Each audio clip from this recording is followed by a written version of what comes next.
নমস্কার, দেখছেন কলকাতা টিভির সঙ্গে রয়েছে আমি স্বর্ণালী। শুরু করছি জেলার সারাদিন। সেজিওতে সন্দীপ ঘনিষ্ঠ চিকিৎসক বিরূপাক্ষ বিশ্বাস। 9 আগস্ট অকুস্থলের ভাইরাল ভিডিওয়ে দেখা যায় বিরূপাক্ষ বিশ্বাসকে। আজ তাকে তলব করে কেন্দ্রীয় তদন্তকারী সংস্থা। আর্থিক দুর্নীতিতেও নাম জড়িয়েছে চিকিৎসক বিরূপাক্ষ বিশ্বাসের। সেজিওতে সন্দীপ ঘনিষ্ঠ অভিক দে দুর্নীতি, দাদাগিরি সহ ট্রেড কালচারের অভিযোগে অভিযুক্ত অভিক দে। বর্ধমান মেডিকেলে আরএমও ছিলেন এই অভিক দে। সেমিনার হলের যে ভাইরাল ভিডিও আমরা দেখেছি এবং সেই ভিডিওতেই একদিকে যেমন অভিক দেকেও দেখা যায়, তার পাশাপাশি বিরূপাক্ষ বিশ্বাসকেও দেখা যায় এবং সেইখানেই প্রশ্ন ওঠে যে বিরূপাক্ষ বিশ্বাস এবং অভিক দে তারা আরজিকর কাণ্ডের সঙ্গে এইভাবেই তাদের নাম জড়িয়ে পড়ে। সেই যে ভিডিও ভাইরাল হয়েছে তার প্রেক্ষিতেই জিজ্ঞাসাবাদ কথা বলবো, আরো বিস্তারিত জানবো। ফোন লাইনে রয়েছেন প্রতিনিধি রিয়া মাঝি। রিয়া, কি জানা যাচ্ছে মূলত কি কারণে আজ বিরূপাক্ষ বিশ্বাস এবং অভিক দেকে ডাকা হলো সিসিও কমপ্লেক্সে? কি কারণে তাদের জিজ্ঞাসাবাদ করা হয়, কোন কোন বিষয়? যেটা জানা যাচ্ছে ইতিমধ্যে যে ভিডিও ভাইরাল হয়েছিল, সেই ভাইরাল ভিডিওতে কিন্তু এই দুজনকে দেখা গিয়েছিল এবং তারপর থেকেই অভিযোগ পাল্টা অভিযোগ এবং জল্পনার সৃষ্টি হয়েছিল। সেখানে বলা হয়েছিল যে এই বিরূপাক্ষ বিশ্বাস বা এই অভিক দে এই দুজনে ঘটনার পরের দিনকে কি করতে তারা এসেছিলেন, তারা তাদেরকে খবর দিয়েছিলেন এবং এই দুটি নাম কিন্তু অত্যন্ত চর্চায় আসে এবং তারপরেই যেটা দেখা যায় যে আইএম এর তরফ থেকে এই দুজনকে সাসপেন্ড করে দেওয়া হয় এবং যদি এই দুজনের কোনো ইনভলভমেন্টই না থাকে তাহলে কেনই বা আইএম এর তরফ থেকে এদেরকে সাসপেন্ড করা হলো? এরা সেই ভাইরাল ভিডিওতে যে এদেরকে দেখা যাচ্ছিল এরা কেন এসেছিল, এই একাধিক বিষয় সামনে আসার পরেই যেটা দেখা যায় যে সিবিআই তাদেরকে তলব করে। বিরূপাক্ষ বিশ্বাস যেটা দেখা যায় আজকে 9:40 নাগাদ সে সিজিও কমপ্লেক্সে ঢোকে এবং এখনো অব্দি তার জিজ্ঞাসাবাদ জারি রয়েছে এবং 1:30 নাগাদ অভিক দে সে পৌঁছায় সিজিও কমপ্লেক্সে এবং পরবর্তীতে তারও জিজ্ঞাসাবাদ শুরু হয় এবং এখনো অব্দি জিজ্ঞাসাবাদ কয়েক ঘন্টা কেটে গিয়েছে, এখনো জিজ্ঞাসাবাদ জারি রয়েছে।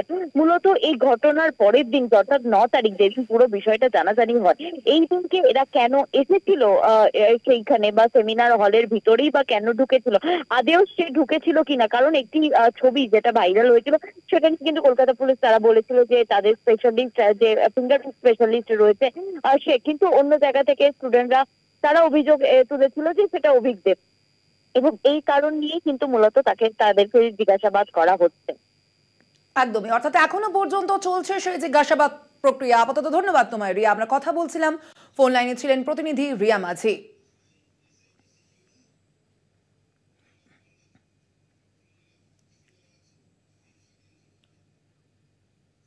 সিজিও কমপ্লেক্সে কলকাতা পুলিশের সেটের 2 প্রতিনিধি, সিবিআই দপ্তরে কলকাতা পুলিশের সেটের 2 প্রতিনিধি ইতিমধ্যেই সেখানে তারা পৌঁছেছেন। তাদের জিজ্ঞাসাবাদ করা হচ্ছে বলে জানা যাচ্ছে। সিজিও কমপ্লেক্সে কলকাতা পুলিশের সেটের 2 প্রতিনিধি বিভিন্ন যে নথিপত্র নিয়ে তারা আজ পৌঁছেছেন বলে জানা যাচ্ছে। আপনাদের জানিয়ে রাখি, সিজিও কমপ্লেক্সে আজ কলকাতা পুলিশের সেটের 2 প্রতিনিধি পৌঁছেছে ইতিমধ্যেই। একদিকে যেমন আমরা দেখতে পাচ্ছি আজ বিরূপাক্ষ বিশ্বাস এবং অভিক দেকে আরজিকর মামলা প্রসঙ্গে জিজ্ঞাসাবাদ যেমন করা হচ্ছে এবং এখনো পর্যন্ত সেই জিজ্ঞাসাবাদ প্রক্রিয়া চলছে। অন্যদিকে সিজিও কমপ্লেক্সে এবার কলকাতা পুলিশের সেটের 2 প্রতিনিধি। সিবিআই দপ্তরে কলকাতা পুলিশের সেটের 2 প্রতিনিধি। আরো বিস্তারিত জানবো, ফোন লাইনে রয়েছেন প্রতিনিধি শাকিল মুস্তাক। শাকিল, ঠিক কি কারণে তলব করা হয়েছে কলকাতা পুলিশের সেটের 2 প্রতিনিধিকে? ঠিক কি কি বিষয়ে জানতে চাওয়া হচ্ছে তাদের? এখনো পর্যন্ত কি সেই জিজ্ঞাসাবাদ চলছে? মেডিকেল কলেজে যে তরুণী চিকিৎসক খুন ও ধর্ষণ মামলায় কিন্তু সিবিআই আধিকারিকরা কিন্তু তদন্ত করছে। দেখো, প্রথম থেকেই যেন দেখো সিট আধিকারিকরা তদন্ত করছিল, তারপরে কিন্তু হাইকোর্টের তরফ থেকে হস্তান্তর করা হয় সিবিআই এর হাতে।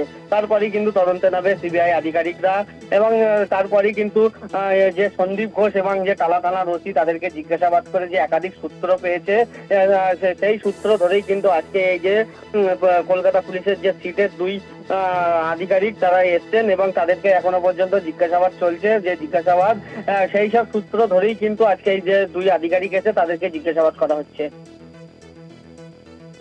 একদমই, ধন্যবাদ তোমায়। আমরা কথা বলছিলাম, ফোন লাইনে ছিলেন প্রতিনিধি শাকিল মুস্তাক।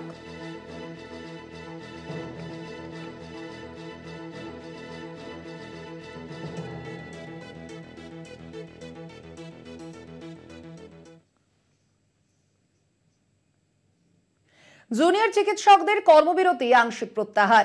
আরজি কর সহ সমস্ত সরকারি হাসপাতালের জরুরি বিভাগে ফিরেছেন জুনিয়র চিকিৎসকরা।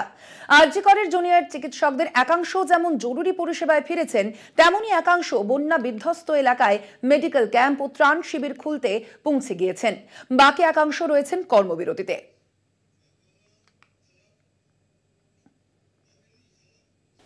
আরজিকর মেডিকেল কলেজ হাসপাতালের নির্যাতিতা তরুণী চিকিৎসকের ধর্ষণ এবং খুনের ঘটনার বিচার চেয়ে উত্তাল রাজ্য, গোটা দেশ। ইতিমধ্যেই সুপ্রিম কোর্টের শুনানি চলছে এবং সেই শুনানির পাশাপাশি 42 দিন ধরে আন্দোলনে সামিল ছিলেন, তারা অবস্থানে ছিলেন আরজিকর মেডিকেল কলেজ সহ অন্যান্য বিভিন্ন মেডিকেল কলেজ হাসপাতালের জুনিয়র চিকিৎসকেরা। স্বাস্থ্য ভবন চত্বর থেকে তারা অবস্থান তুলে নিয়েছেন। সাময়িকভাবে তারা আংশিক কর্মবিরতি তাদের চলছে, কিন্তু জরুরি পরিষেবা যে রয়েছে বিভিন্ন সরকারি মেডিকেল কলেজ হাসপাতালে, সেই জরুরি পরিষেবার কাজ শনিবার থেকে শুরু করেছেন আন্দোলনরত জুনিয়র চিকিৎসকেরা। বিচারের দাবি তাদের এখনো পর্যন্ত রয়েছে, কিন্তু কোনোভাবেই এই বিচারের দাবি থেকে তারা সরে আসতে নারাজ। কিন্তু অন্যদিকে চিকিৎসা পরিষেবা যাতে কোনোভাবে ব্যাহত না হয় সেদিকেও কিন্তু নজর জুনিয়র চিকিৎসকেদের। ৭৫০০ জুনিয়র ডক্টররা কেন কর্মবিরতি করছেন এবং সেই জায়গায় সিনিয়র ডক্টররা যেভাবে সমস্ত ডিপার্টমেন্টের সমস্ত বিভাগ সামলেছেন, সেটা খুবই মানে কি বলবো, প্রশংসা করে আমি সেটাকে স্যারেদের অবদানকে ছোট করতে পারবো না। তার জন্য স্যারেদের প্রণাম, যে স্যারেরা যেভাবে আমাদের আন্দোলনের সাথে থেকেছেন, সেটাও একটা আমার মনে হয় স্যারেদের আন্দোলনের বা প্রতিবাদের একটি মাধ্যম। এই মুহূর্তে দাঁড়িয়ে সাধারণ মানুষ যেভাবে এফেক্টেড হয়েছে ফ্লাড এরিয়াতে বা বিভিন্ন জায়গায়, সেই জায়গায় আমার মনে হয়েছে যে আন্দোলনে সাধারণ মানুষ যেভাবে পার্টিসিপেট করেছেন, সেই জায়গায় আমাদের মনে হয় এখন এই মুহূর্তে সাধারণ মানুষের পাশে দাঁড়ানো খুব প্রয়োজন। ইনফ্রাস্ট্রাকচার রিলেটেড যে দাবিগুলো ছিল বা থ্রেড কালচার রিলেটেড যে দাবিগুলো ছিল, যেগুলো সরকারের কাছ থেকে পাওয়ার কথা, সেই জিনিসগুলো কিছুটা সময় সরকার চেয়েছেন, সত্যিই তাই। এগুলো ইমপ্লিমেন্ট করতে একটু সময় লাগে। সেই সময়ের মধ্যে যদি দেখি যে সেগুলো কোনো রকম কিছু সদর্থক ভূমিকা পালন হচ্ছে না, তাহলে কিন্তু আমরা আবার কমপ্লিট সিজওয়ার্কে যাব।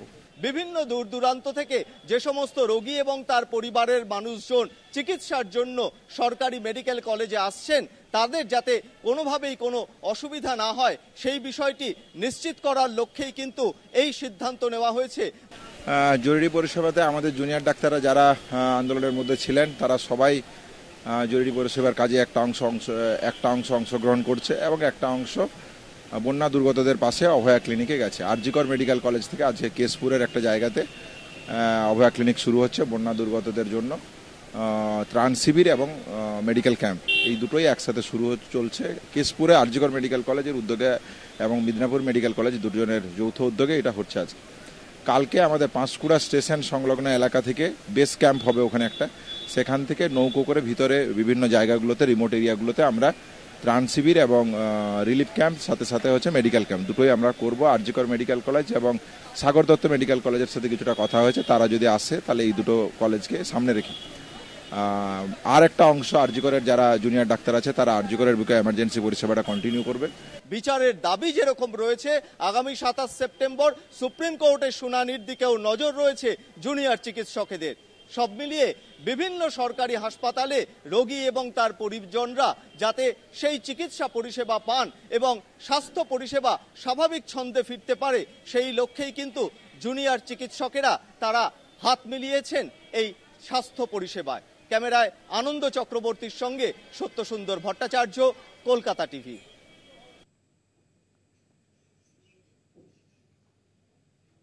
আজ থেকে জেলাতেও কাজে ফিরলেন জুনিয়র চিকিৎসকরা। জরুরি পরিষেবায় যোগ দেবেন আন্দোলনকারীরাও। আপনাদের জানিয়ে রাখি, ইতিমধ্যেই আমরা দেখলাম যে 42 দিন টানা আন্দোলন করার পর আজ থেকে কাজে ফিরলেন জুনিয়র চিকিৎসকরা। শুধুমাত্র কলকাতায় নয়, বা বিভিন্ন যে হাসপাতাল রয়েছে জেলার, সেখানেও জরুরি পরিষেবায় আজ থেকে যোগ দিলেন জুনিয়র চিকিৎসকরা।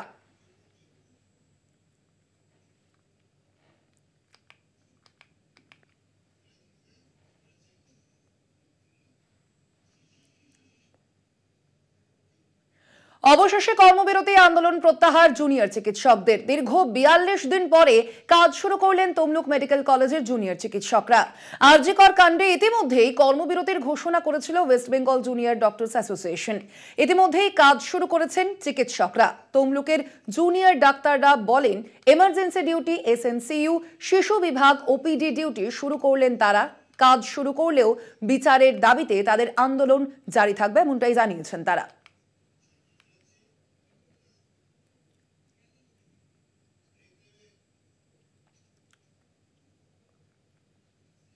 জেলার সারাদিনে এখন সময় একটা ছোট্ট বিরতির। ফিরছে বিরতির পর, সঙ্গে থাকুন। জেলার সারাদিন নিয়ে ফিরে এলাম বিরতির পর। ফের জল ছাড়লো ডিভিসি। শনিবার নতুন করে 50,000 কিউসেক জল ছাড়লো ডিভিসি। মাইথন ব্যারাজ থেকে জল ছাড়ে 20,000 কিউসেক।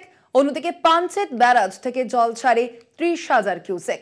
ফের জল ছাড়লো ডিভিসি। আমরা দেখতে পাচ্ছি বেশ কয়েকদিন ধরে ডিভিসির যে জল ছাড়ার পরিমাণ, তার কারণে বন্যা পরিস্থিতির সৃষ্টি হয়েছে রাজ্যের একাধিক জেলায়। এবং আজ ফের নতুন করে জল ছাড়লো ডিভিসি। নতুন করে 50,000 কিউসেক জল ছাড়লো ডিভিসি।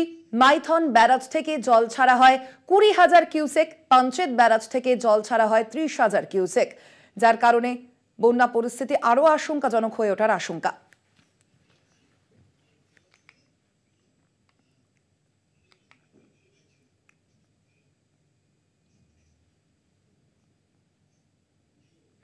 অভিজিৎ গঙ্গোপাধ্যায়কে তীব্র কটাক্ষ দেবাংশু ভট্টাচার্যের। তমলুকে কুণাল ঘোষের সঙ্গে বন্যা পরিস্থিতি দেখতে আসেন দেবাংশু।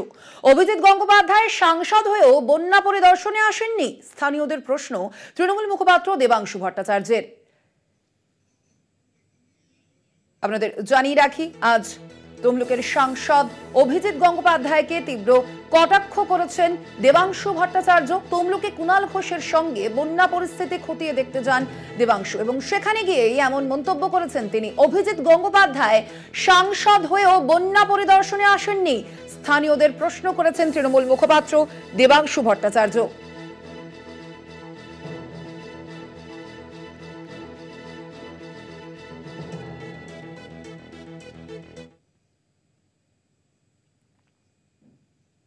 করা নয়, উনি তো এখানকার সাংসদ। উনি কি শুধু ঠান্ডা করে বসে থাকার জন্য জিতেছেন? ওনাকে তো আসতে হবে।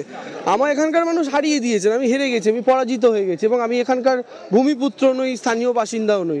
কিন্তু তারপরেও আমাকে আমার নেত্রীও বললেন, আমার নিজেরও মনে হলো যে বন্যায় তমলুক লোকসভা কেন্দ্রের যে অংশটা ক্ষতিগ্রস্ত, একবার দেখে যাওয়া উচিত, দেখে সরকারের কাছে রিপোর্ট জানানো উচিত। তা আমি জিজ্ঞাসা করলাম এনাদেরকে যে আপনাদের এই নবনির্বাচিত এমপি এসেছিলেন কিনা অভিজিৎ গঙ্গোপাধ্যায়। এনারা তো কেউ বললেন তার দেখা যে তারপর থেকে আর পাননি। তো দেখুন কাকে জিতিয়েছেন, ব্যঙ্গ করা। এখানে তো এরকম একটা বন্যা পরিস্থিতি, তো সেখানে তমলুকে যিনি সাংসদ, আমি আশা করব তিনি আসবেন, তিনি দেখবেন, তিনিও এই প্রশ্ন করবেন যে এতদিন ধরে মুখ্যমন্ত্রী যার চোখ দিয়ে বা যাদের চোখ দিয়ে মেদিনীপুরকে দেখলেন, তারা কেন এই সমস্যার সমাধানগুলো করে যাননি। তিনি এসে একবার গ্রামে জলের মধ্যে দাঁড়ান, মানুষের সঙ্গে কথা বলুন। ভোটে শুধু জিতলে হবে মানুষকে সাময়িকভাবে বিভ্রান্ত করে দিয়ে?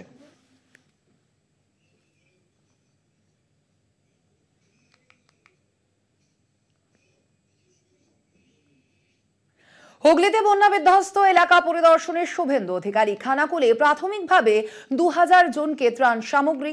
রাজ্য সরকারের বিরুদ্ধে আজ তোপ দাগেন বিরোধী দলনেতা। হুগলিতে আজ বন্যা পরিস্থিতি খতিয়ে দেখতে যান সেখানে রাজ্যের বিরোধী দলনেতা শুভেন্দু অধিকারী।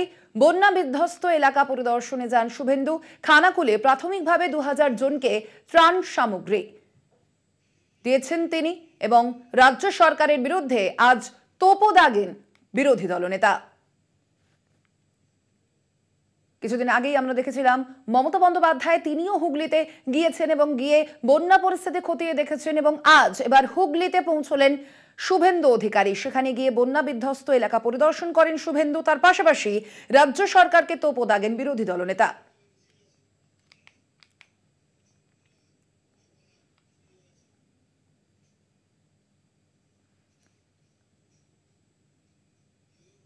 উদয়নারায়ণপুরের প্লাবন পরিস্থিতির কিছুটা উন্নতি। দুর্ভোগের ছবি আমতার একাধিক এলাকায়। আমতা জয়পুর বিবিধার গ্রামীণ হাসপাতাল জলমগ্ন হয়ে রয়েছে।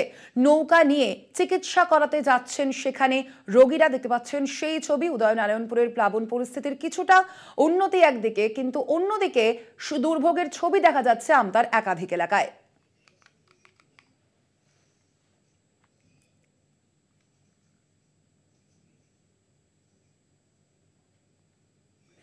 জেলা স্বাধীন আজ এ পর্যন্তই। দেখতে থাকুন কলকাতা টিভি, রাত দিন 7 দিন।